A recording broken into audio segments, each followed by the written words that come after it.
Thank you very much. First, I always tell people when I do these, I'm not a scientist. So nothing I say is any science-based other than what I see out there.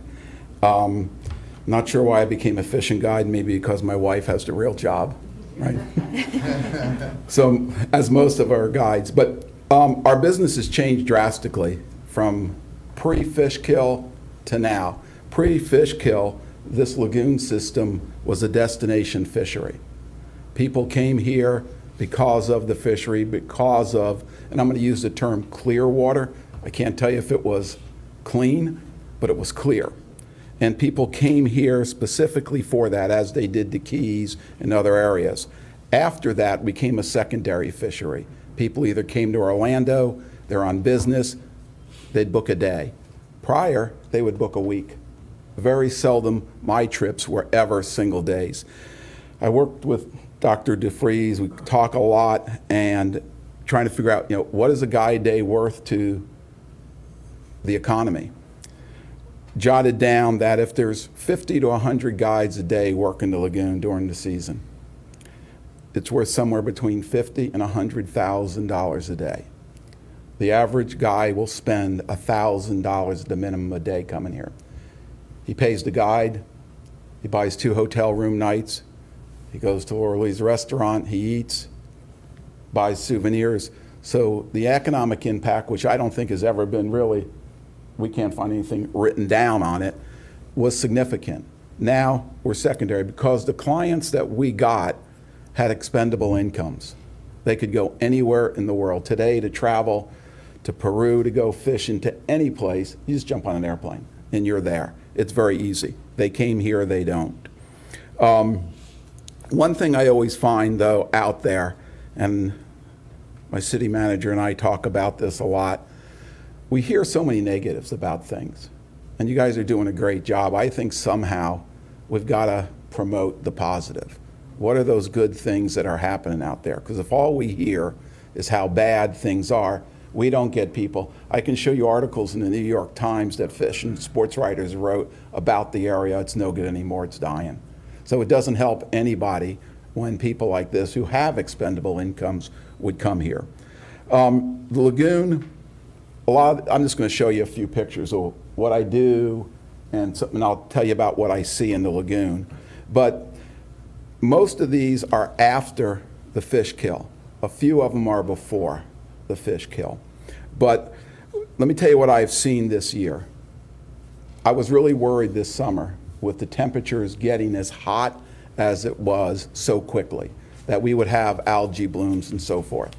And I didn't see it. Not that I didn't see them, there wasn't ones in certain areas, but there seems to be a significant increase in the clarity of the water over the last 6 to 8 months. Areas that, now as you know, the lagoon's a very long estuary, 180 miles long. We have a pretty good section of it from the north end, Turnbull Creek, down to Wabasso area or Sebastian. But an area from Pineda Causeway to past Turkey Creek, and especially the shorelines around Melbourne, for years would never clear. They're as clear as they've been in years. Turkey Creek is as clear as it's been in years. O'Galley Harbor or Ballard Park area, it looks as good as it has in a number of years. Turkey Creek too. I see hope, and I just would like that to be something that you as a committee show what you've been doing. If not, the word on the street is nothing ever gets done, and we'll lose the lagoon. The lagoon is getting clearer in places. The center of the lagoon from Cocoa Beach south, very clear in the center, a little tannic on the shoreline. And the reason I say that is there's a lot difference between clarity of water when you have an algae bloom than you do when it's stained. You can still see through stained water. You don't see through algae blooms. And a lot of the water right now, because of all the rain we have, is more stained than it is algae blooms.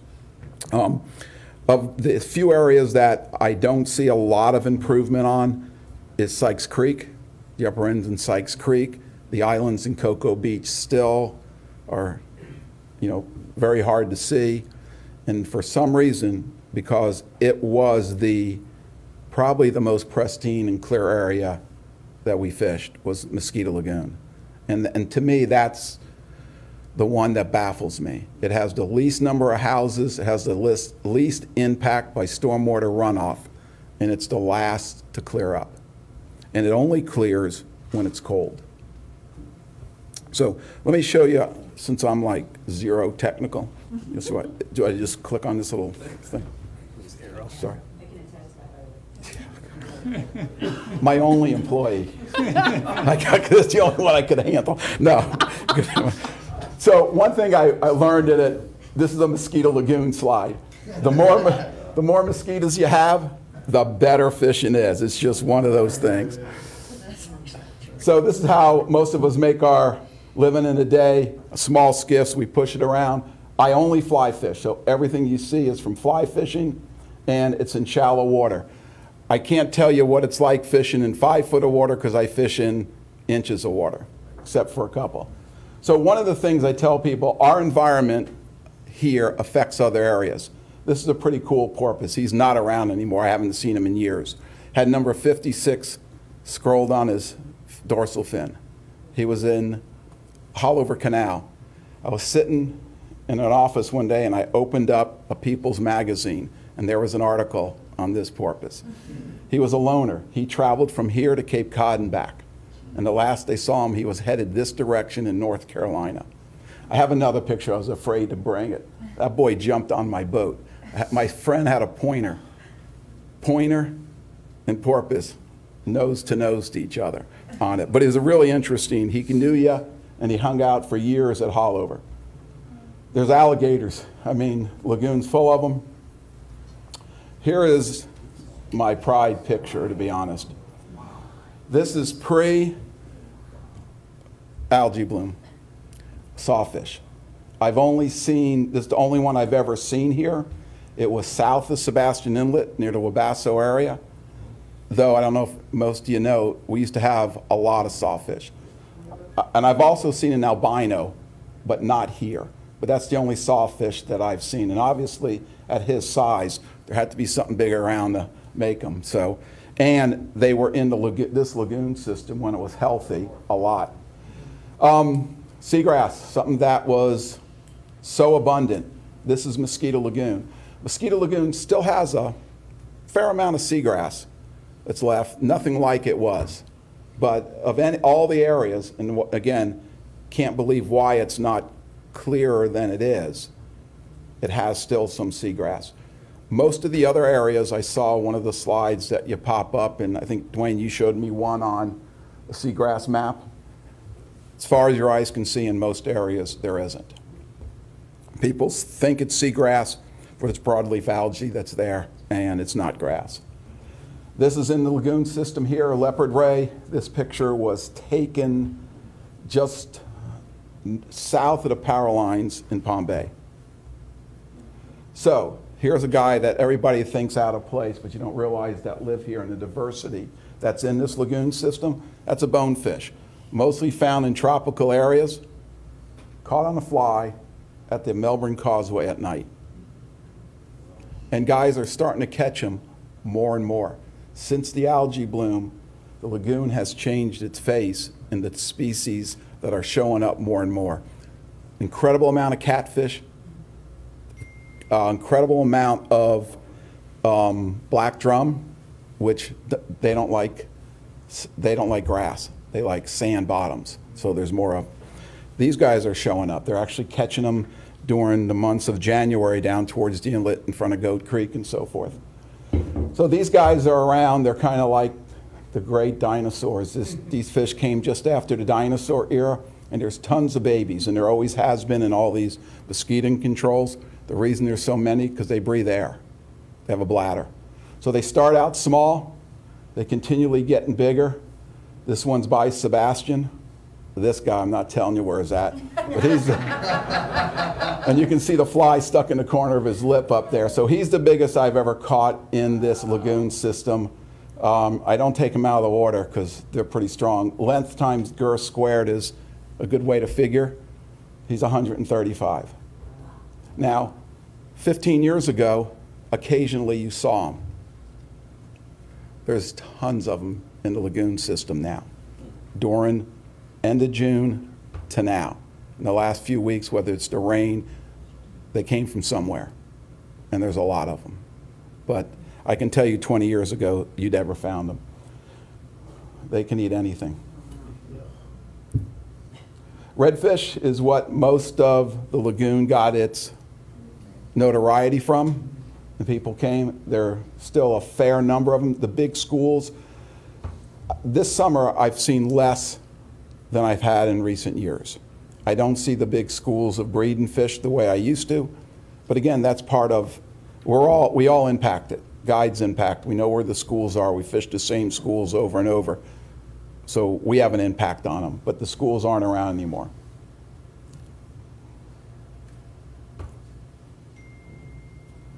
So this is, they were pretty stupid years ago. I can attest to that because I could catch them. That was not a hooked fish. So that one right there, believe it or not, is the Banana River, south of Cocoa Beach on the Merritt Island side. Pompano. And here's the one I kind of ask you for help, or you're akin you to the FWC sea trout. It was the single easiest fish to catch here. We were called the trout capital of the world. It's probably one of the hardest to catch now in any numbers. I think it's the most, it's a fish that doesn't survive well after you handle them a lot. Its habitat is really gone because they were seagrass-oriented fish. And the FWC is holding meetings to try to put limits on them. On the west coast of Florida, they've put a moratorium on it for, I think, 3 years, 2 or 3 years, yeah. And here's the thing on it is numbers don't work, unfortunately, any longer. If they tell you you can catch 10 fish in a day, and you're allowed to possess 10, and there's 100 people fishing, we cut the number in half and say you could do 5. But if 1,000 people a day are moving to Florida, there's 200 people fishing now. The number doesn't do anything to help the system. So here's one fish that in our area that has, we were probably one of the best in the world at the size of these fish and the numbers, that is no longer, obtainable. So that's one thing I know the guides would like you to consider as some input to them to make it a catch and release. At one time, there was figures out, and I'm not sure there is, but when they were doing the ban the nets, which was an interesting thing, a pound of redfish to the commercial market was worth like $2. It was worth $9 to the recreation if it can come again. But I've had a lot of talks to guides about this, and Dwayne and I have too, that how do we know when the lagoon's back in a good health? It's when a commercial and recreational fishery can exist. So does everybody know Jerry Sanson? So he's probably part of my problem because he was my teacher in high school. So we battled. I wanted the A, he gave me a B, and Jerry was with organized fishermen in Florida. I was banned the nets. And it was interesting. We banned the nets. Fishing got better. But look where we are today. Because the one constant that him and I always talk about is we didn't protect the environment. So I think you guys are doing it's a great job. There's nobody out there that, everybody else has the answers. Everybody on Facebook now has PhDs. But I would like to see you guys promote more what you're doing out there to the public. So the next 10 years or 20, because this is not a 10-year program for my way of life and guiding to exist. This is going to take 20 or 30 years to, and it's going to take a change of people's behavior to it. So, any questions? Can you tell them what you and the guides are doing now? We're trying to do. Okay, getting guides together they're kind of a freelance group of guys. We're trying to form a guides association, and what the main basis behind it is more for education. We're not scientists, we're a long way from scientists, but if we can get out there and tell people that if you stop, and there's only one thing that we can do. We can't build the sewage treatment plants, we can't fix the lines. We can only tell people how to live more cleanly, maybe stop fertilizing, because that's the only things we can do. So that's the Guides Association. We've had a few meetings. We're trying to organize, get a 501c for the part of really the education. Because I think the general public out there, they got a million ideas on what works, but nothing science-based. So that's what we're trying to add to the system. What's the status of the effort toward catch and release? I know they had a meeting last Wednesday, I believe. Unfortunately, I can't tell you about it because my council meetings are on those nights. You know, they're pushing. A lot of people are pushing. Again, you got to always realize there's two sides to it, that some people, some of the guides do keep fish because some of the clients want them. So, but they really are pushing towards the majority of them because they have seen such a decline in that fishery that they don't feel it will recover unless that happens. So, okay. Anybody else? I think where we could help Frank and the guides is if we could give them, you know, not 30 pages of a synopsis of what we're doing with the Save Our Indian River Lagoon tax money, but if we could give them a couple of pages of bullet points so that they can talk to their clients, because that's where they would be really valuable. I mean, when you have a person in your boat out in the lagoon, it's a perfect opportunity to educate them. Yep. There's one other thing too on it is we're a user group, but you realize how many user groups are out there? There's people that do eco tours, there's kayak people, there's all these user groups, and the NEP, we're trying to get as many user groups to form a club or whatever, our association, so that they can also spread the word because they are the users of the lagoon system. So, any I other? can say too, Mayor, just because our county, I think it's so, I'm sorry, Dr. Windsor, because our county went ahead and voted a tax on itself, I didn't know if you were seeing or if anybody's contacted you or any of the other guides from other municipalities or bodies of water that are interested in what we're doing, because I think that may, obviously I know, like you're saying, that now you're getting daily trips instead of week-long trips, but I wonder if this area can be a location or a resource for others that are interested in how we're repairing the lagoon. I don't know if you've gotten any requests from others that are looking or asking. I get requests from a few different things. I get requests from what we're doing from the city, from sustainability and so forth. I get those a lot. It's interesting because when we talk the lagoon, it's pretty long, 170 miles. How many counties does it go through? Doc and I were talking before the meeting, the half-cent sales tax is an interesting thing because everybody thinks because we pay the tax, we don't have to change our behavior, our livelihood. So we spill the milk, we clean it up, but we never move the milk jug so it's not closer to the edge. But, you know, the one that is interesting me the most is other counties not putting up the tax, and how Volusia County, who is a big part of the lagoon, how do you not vote the tax in when let's do it? And so to me, we got to be better selling, you know, clean water and how you do it. Every tackle store could have them.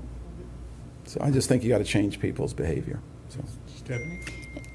Last week, I had the opportunity to go to the FPRA, which is the Florida Public Relations Association conference.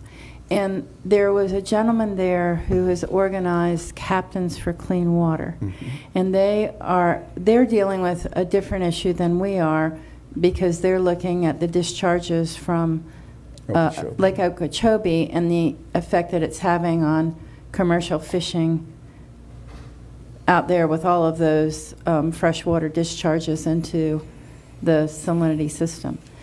But they are very organized, and I think that that would be a great resource for you to talk to them about the process that they went through to get themselves organized and to get other individuals in that captains to participate.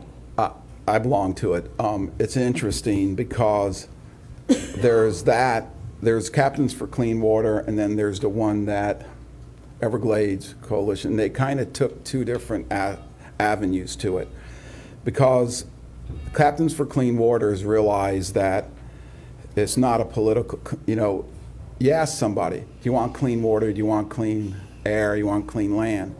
Yeah, well, it's not a Republican or Democratic thing. And that's the one thing Captains for Clean Water, I think, did the best to, is they don't take, it's not a political side, it's how do we make the water clean? And that's why they are doing what they're doing, rather than, Dwayne, help me out, what's the other organization, Sandy Moret and those? There's a number down Everglades. there. So you have Bull Sugar. Bull down Sugar, there. that's it. Bull Sugar went after it from a political end and attacking that. Captains for Clean Water doesn't really care how it gets done as long as they get clean water. So they kind of took a different angle. But yeah, they, of all the groups, I think, will get the most done because of how they're, doing it. So, Okay. any other Anybody questions? else? Thank you. Thank you. Thank you.